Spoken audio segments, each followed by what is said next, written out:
உங்கள் தந்திவன் தொலைக்காட்சியில் சின்ன திரையின் சிங்க பெண்கள் மாலை 7 முதல் 8 மணி வரை காணத் தவறாதீர்கள்.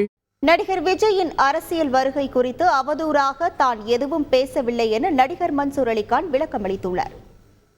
நேற்று காலையில் அந்த நடிகர் சங்கம் பொதுக்குழு கூட்டத்தில் நான் பேசின பேச்சில் சினிமாவை கெடுக்கிறதுக்காக சில அரசியல் கட்சி ஆரம்பிக்கிறாங்க. இந்த மாதிரி திருச்சி சில பேர் விஷமத்தனமாக பிரச்சாரம், அதாவது இந்த மாதிரி யூடியூப்பில் வந்துக்கிட்டு இருக்கு. உண்மையில் தம்பி விஜய் கட்சி ஆரம்பிக்கிறாங்க, அவங்களோட புகழை கெடுக்கிறதுக்கும் மோகன்லால், மம்முட்டி இந்த மாதிரி அவங்களெல்லாம் அரசியல் ஒரு இதில் இறங்குறத தடுக்கிறதுக்காகவும் சினிமாக்காரங்க மேலே அவதூறு பரப்புகிறாங்கன்னு தான் தெளிவாக பேசியிருந்தேன். அதை சில அரசியல் கட்சி ஆரம்பிக்கிறாங்க அப்படின்னு அந்த தம்பி விஜயை பாயிண்ட் பண்ணி சொல்கிற மாதிரியும் நான் அந்த மாதிரி அந்த பேட்டியில் சொல்லலை. தெளிவாக இருக்கும் அந்த பேட்டியில்.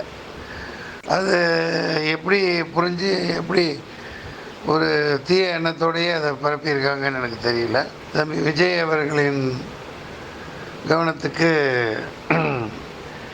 இது கொண்டு போகவும், சினிமா நடிகர்களை அவங்க கேவலப்படுத்த நினைக்கிறாங்கன்னு சொல்ல வந்ததை, நடிகர் கட்சி ஆரம்பிச்சிருக்காரு, அவரையும் கெடுக்க, அவர் இமேஜை கெடுக்க பார்க்குறாங்கன்னு சொன்னதை தவறாக பிரச்சாரம் பண்ணி எனக்கு கெட்ட பேர் வாங்கி கொடுக்க நினைக்கிறாங்க.